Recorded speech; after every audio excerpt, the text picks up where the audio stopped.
si on veut faire une ferme diversifiée, différente de ce qui c'est aujourd'hui, il faut faire des reprises de fermes laitières et les transformer. Les fermes laitières, c'est ce qui est disponible sur le marché, donc il ne faut pas chercher quelque chose qui n'existe pas. La moitié des paysannes et des paysans actuels sont à moins de 10 ans de la retraite. Que vont devenir leurs fermes?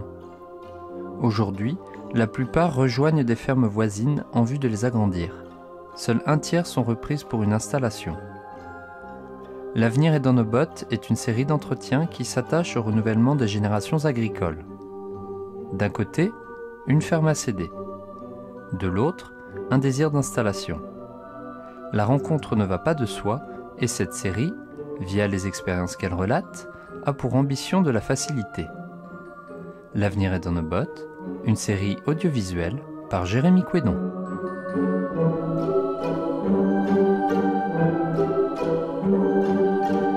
Benjamin, je suis paysan ici à la ferme de Trévreau depuis donc 1 an et demi, 1er janvier 2019, date à laquelle on a repris officiellement la ferme ici. J'ai fait du woofing beaucoup, des stages, et après j'ai repris une formation qui s'appelle un BTS Axe, donc, qui est un BTS assez généraliste pour le milieu agricole et qui vise à former des personnes voilà, avec une vision un peu d'analyse et d'expertise des systèmes agricoles.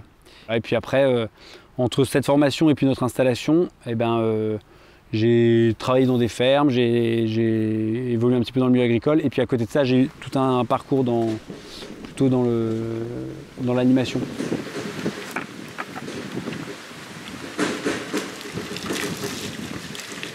Régis Durand, je suis installé sur la ferme de Trévreau depuis le 1er janvier 2019. Avant ça, j'ai eu un parcours un peu avec voilà, pas mal de choses différentes. J'ai beaucoup pratiqué l'équitation et j'ai même été jockey. Puis ensuite, j'ai fait un diplôme d'ingénieur en environnement. Et suite à ça, j'ai décidé de faire une reconversion dans l'agriculture et j'ai refait une formation pour adultes. Ensuite, j'ai fait du salariat agricole pendant 4 années presque, ce qui voilà, m'a permis de me former avant de m'installer sur la ferme ici. Papa, c'est du sel ça? Non, le sel il est là-bas. Le sel. Hey!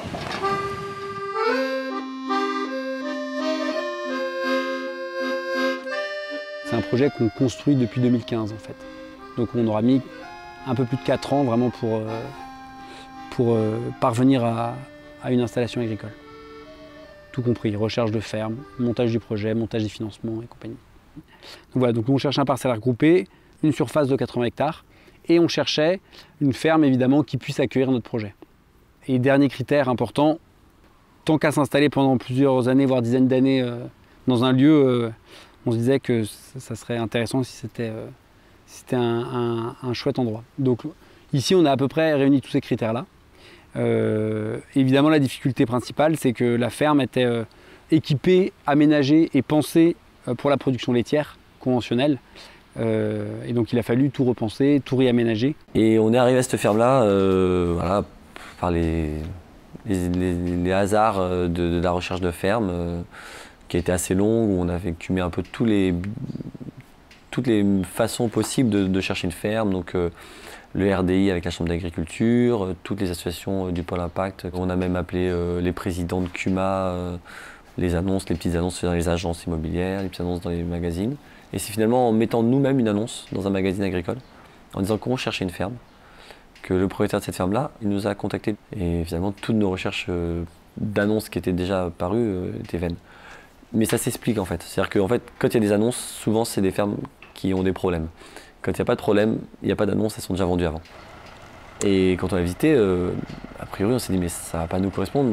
Il y avait plein de choses qui étaient super, mais par contre il y avait un outil laitier très moderne, quoi. Et tout était fait pour continuer à faire du lait et ça paraissait que ça allait être compliqué.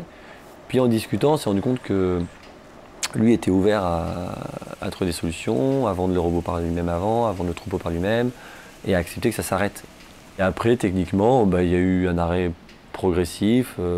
Ça a un petit peu débordé sur nous, notre installation. C'est-à-dire qu'on s'est installé au 1er janvier 2019. Les vaches n'étaient pas toutes parties. La traite continue un peu. On a continué à traire un peu les vaches, à s'occuper du robot de traite, du troupeau pendant 2 mois et les vaches sont vraiment toutes parties au bout de finalement 3 mois, quoi. Mais parce que c'est très long en fait d'arrêter un système comme ça et pourtant il a anticipé 1 an et demi avant. Et nous par contre on est parti à zéro, quoi. C'est-à-dire que quand on est arrivé ici, bon ben plus de lait et puis il y avait 0 autre production, quoi. Donc il fallait tout mettre en œuvre, tout transformer, les bâtiments et créer toutes les activités, quoi. Et c'est une transformation qui va se faire sur plusieurs années, quoi. Je pense qu'on en a pour au moins 5 ans avant de vraiment arriver en vitesse de croisière.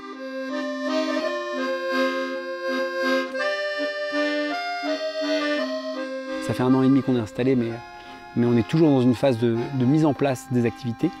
Donc on est en train de mettre en place 4 activités principales, 3 élevages et une production végétale.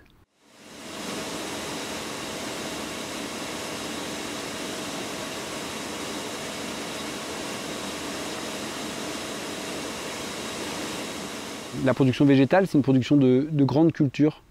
On parle de tout ce qui va être céréales, légumineuses et oléagineux. Et nous, l'idée, c'est plutôt de produire des végétaux pour nourrir les humains. Concrètement, on va produire actuellement du blé pour faire de la farine, de l'orge brassicole, du colza pour faire de l'huile, puis après plein de choses un petit peu plus particulières, comme du sarrasin, du millet, de la lentille verte, du pois chiche, du chanvre. On a une quinzaine d'espèces, on va dire, végétales qu'on cultive sur la ferme. Et ensuite, les 3 ateliers d'élevage, en fait, on a un petit troupeau de bovins, on a des poules pondeuses et on a des cochons en plein air. Allez, venez! Allez, allez, allez! Attends, papa, le sel! Il est derrière, je vais te donner. C'est des bovins plutôt destinés à la production de viande. Ils mangent l'herbe. En fait, sur une ferme comme la nôtre, on a plein d'endroits qu'on ne peut pas cultiver, forcément. C'est ce qu'on appelle des prairies permanentes, ou des bandes enherbées le long des cours d'eau. Voilà, ça d'une part. Et puis d'autre part, on fait des rotations. C'est-à-dire que sur un champ, on fait se succéder des cultures différentes pendant un certain nombre d'années. Et puis au bout de plusieurs années, ça va être 5, 6, 7, 8 ans de culture, on va repasser en prairie pendant au moins 3, 4, 5 ans. La prairie, elle va permettre au sol de se restructurer, au taux de matière organique de remonter. Ça va nous permettre de se débarrasser de certaines mauvaises herbes qui étaient tenaces dans les cultures. Et donc ces prairies-là, évidemment, elles sont valorisables par des ruminants, et donc là, on a fait le choix d'avoir des bovins. Et après, donc, on a les poules pondeuses. On va réussir à leur faire valoriser un certain nombre de coproduits, comme certains tourteaux. On leur donne un petit peu plus de céréales, donc essentiellement des céréales qu'on va cultiver par exemple en fin de rotation. Les poules pondeuses, elles sont dans des bâtiments mobiles qu'on déplace toutes les semaines. Et en fait, elles se déplacent dans un grand parcours qu'on a planté d'arbres fruitiers. Et donc là, nous, l'objectif avec les poules pondeuses, c'est aussi de valoriser du pâturage.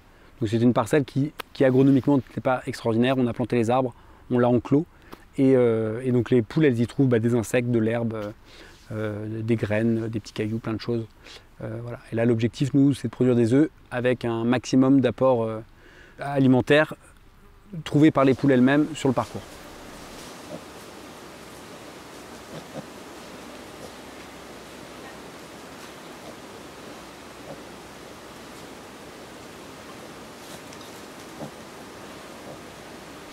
Les cochons, eux, leur mission, c'est de valoriser tous les coproduits issus de la production des céréales et de valoriser des espaces comme les bois qu'on a sur la ferme. Concrètement, quand on fait de la farine, on a du son de blé. Quand on fait de l'huile, on a du tourteau de colza en l'occurrence. Donc c'est le résidu des graines issues de l'extraction de l'huile. Et puis après, quand on cultive des céréales et qu'on trie ensuite ces céréales pour les vendre, eh ben, on a plein de grains cassés, de petits grains qui est impropre vraiment à la commercialisation en alimentation humaine. Et donc tout ça, nous, on le valorise avec les cochons. On fait des patates qu'on vend en direct. Les cochons mangent tous les déchets de patates, donc toutes les vilaines patates, toutes les patates pourries. Ils s'en régalent. Et on produit du jus de pomme.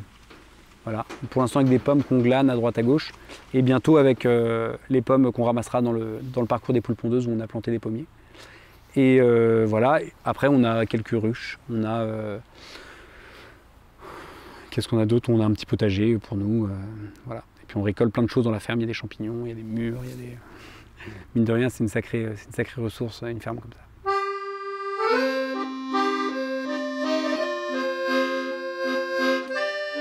L'installation en collectif, en association, a toujours été une évidence.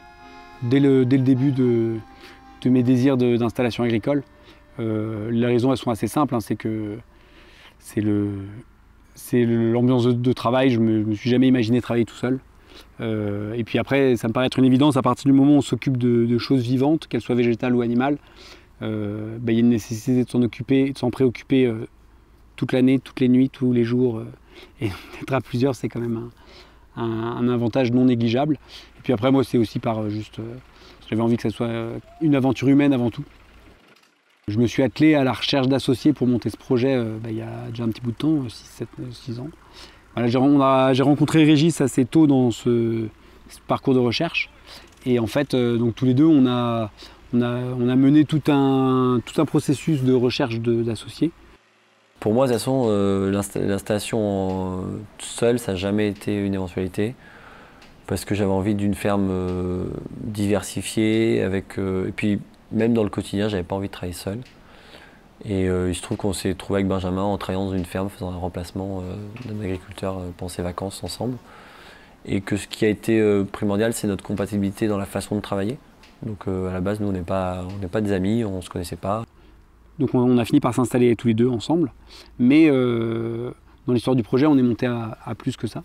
On était jusqu'à 8 personnes à réfléchir à une installation commune, donc sur des activités qui n'étaient pas que agricoles. Il y avait aussi des activités plutôt liées à l'accueil de personnes sur la ferme. Il se trouve que ça ne s'est pas fait pour des bonnes raisons, qui sont des raisons souvent d'incompatibilité géographique, d'incompatibilité en termes de temporalité d'installation. Quelquefois il y en a qui sont pressés, d'autres qui veulent prendre plus leur temps. Et puis après, il y a aussi des compatibilités ou incompatibilités sur le plan humain, où voilà, on se sent ou on ne se sent pas s'installer avec quelqu'un. Il faut dire quand même que sur des aventures aussi prenantes et aussi, on va dire, totales qu'une installation agricole, on s'engage pour beaucoup de choses, pour beaucoup de temps, et pour une collaboration qui va être étroite et intense, forte. Donc il ne faut pas négliger, on va dire, la qualité, on va dire, de l'association. Deux, c'est déjà bien, on n'est déjà pas seul, quoi. Et en plus, on n'est pas deux parce qu'on a aussi d'autres personnes qui travaillent sur la ferme. En fait, on a décidé, entre guillemets, de ne pas renoncer à notre projet technique, qui était de faire une ferme diversifiée, donc qui nécessite un certain nombre de personnes et notamment un certain nombre de cerveaux, parce que ça multiplie le nombre de choses auxquelles il faut penser. Donc on a décidé de plutôt recourir au salariat. Donc concrètement, actuellement, on a l'équivalent à peu près de 2 temps plein en salariat. La ferme est gérée par 5 personnes, mais on est 2 finalement à la piloter, parce qu'on est 2 à avoir pris, on va dire, l'initiative du projet. Et puis en fait, tous les deux, Régis comme moi, on est aussi des êtres sociaux forts. On a des grands besoins de connaissances, reconnaissance, de socialisation. Et en fait, on apprécie aujourd'hui plutôt être entouré et côtoyé aussi intensément. Hop. Je me sens un peu propre quand même. Voilà, et ensuite les bouchons, je te les amène. Super. J'ai toujours dit, une ferme, c'est un bon prétexte pour faire du syndicalisme, de la politique, de l'éducation populaire. Et là, nous, notre ferme, on pourrait demander le statut de centre de formation agricole. C'est une école paysanne, on y tient.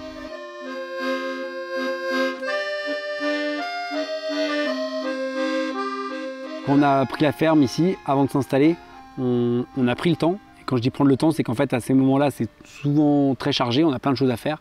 Et on a pris le temps d'aller voir les voisins. Donc on a à peu près été voir tout le monde, tous nos voisins immédiats, agriculteurs. En fait, on allait les voir, se présenter, tout simplement. Se présenter et en fait leur raconter ce qu'on allait faire. Parce qu'évidemment, quand il y a une ferme comme la nôtre qui passe en bio, qui plus est avec des néo-ruraux qui vont faire des productions que personne enfin si, on peut expliquer, mais souvent les gens, voilà, on a entendu des choses extraordinaires dans les rumeurs qu'on pu courir sur notre installation ici. Et c'est important d'aller donner des bonnes informations aux bonnes personnes et puis en fait de donner de la considération aux gens. Aujourd'hui, je peux dire qu'on est à peu près en bon terme avec tous nos voisins immédiats, agriculteurs, et que c'est quelque chose qui nous tient vachement à cœur de ne pas paraître, de pas l'être d'ailleurs, méprisant, parce que le monde agricole a largement aujourd'hui de problèmes avec le reste de la société pour en rajouter entre collègues, et qu'en fait, moi je passe mon temps à le dire, on fait le même métier. Alors après, le regard qu'ils portent sur nous, je sais que c'est un regard rempli de curiosité, rempli parfois d'un peu d'adversité, parce que forcément c'est agressif en fait des projets comme les nôtres, parce qu'on remet en cause beaucoup de choses. Et en fait, on ne peut pas rendre responsables les agriculteurs du modèle agricole, alors qu'ils ont été juste là. Enfin, on les a subventionnés, on leur a demandé de mettre en place tout ça, et là aujourd'hui on leur taperait sur la tronche parce que, enfin moi je le vis assez mal en fait. J'ai moi la conviction que le monde agricole doit évoluer. Après, je pense que la société doit être beaucoup plus attentive et beaucoup plus bienveillante.